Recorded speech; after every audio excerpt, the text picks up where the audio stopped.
this is attorney Elizabeth Potts-Weinstein, and today we're going to talk about how to set your business up for the new year. So the first thing you want to do to set your business up for the new year is to close out your bookkeeping from last year and open it up for this year.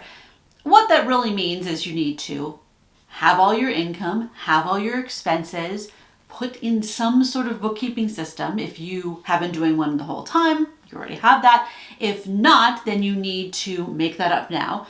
It can be as simple as a spreadsheet or writing down things on a piece of paper, but you need to have some record of your income and your expenses and figure out, did you make a profit or did you have a loss? Now, it's not terrible to have a loss. You can take that loss and deduct it against other income, so it can be useful. But you need to know the truth of your business. And then you close that out for the end of that calendar year and then open up new bookkeeping for this next year. That can take a few days or even a week or two to do because it may take a while for all the expenses and income to get finalized from last year. But you need to know what happened last year before you can make new plans about what you're going to do and change in this new year. One of the other issues with that is you're going to see what your profit or loss is, and it may change your mind on what tax status is appropriate. If you have a significant amount of profits in your business and you're a sole proprietor or a general partnership, you may want to change to have your tax status be an S Corp or even a C Corp because that will make a lot more sense. You can't do that until you know how much profit you made. The second thing to do is to analyze how you got your income last year to see what services or products you offered were profitable and which were not.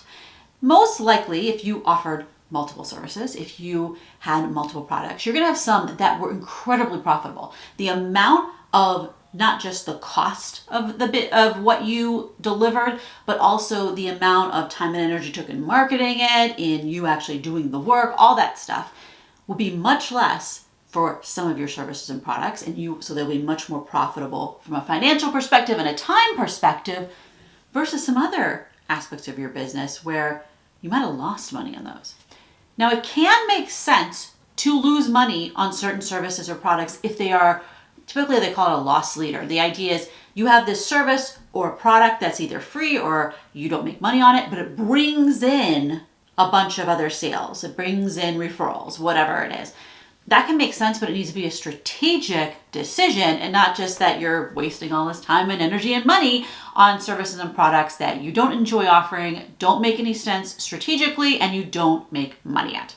This is also a good time to evaluate where everyone comes from, all your clients or customers, and look at their referral sources. You should send them a thank you note to or a gift back to. Does it make sense to keep doing certain kinds of marketing and promotion? Which ones are making you money and which are a waste of time and money? You also may want to adjust your prices. Perhaps you have a service that you offer that it's not that you want to necessarily get rid of this service, but it really isn't making you money, and it makes more sense to raise the fees on that service to see if it can really support being profitable or not.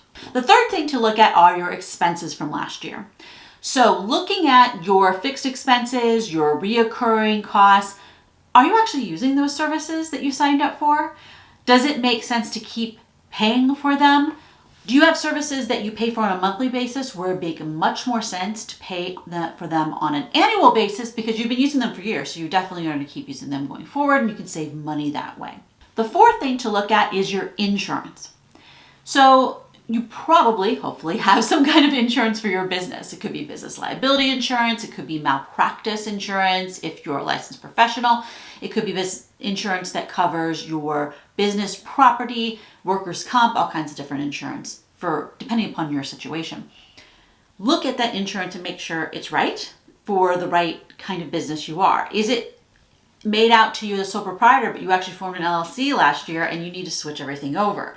Does it have the right address for where you're located? For business liability insurance, typically it's based upon your physical location. So if you've moved, you're going to need to have that changed over because it'll have to do probably new underwriting and give you a new quote. Or do you have the right kind of insurance? Maybe you no longer have employees, so you don't need workers' comp. You have to look at your particular situation to see if the insurance matches what your needs are. The fifth thing to look at right now are your assets of your business.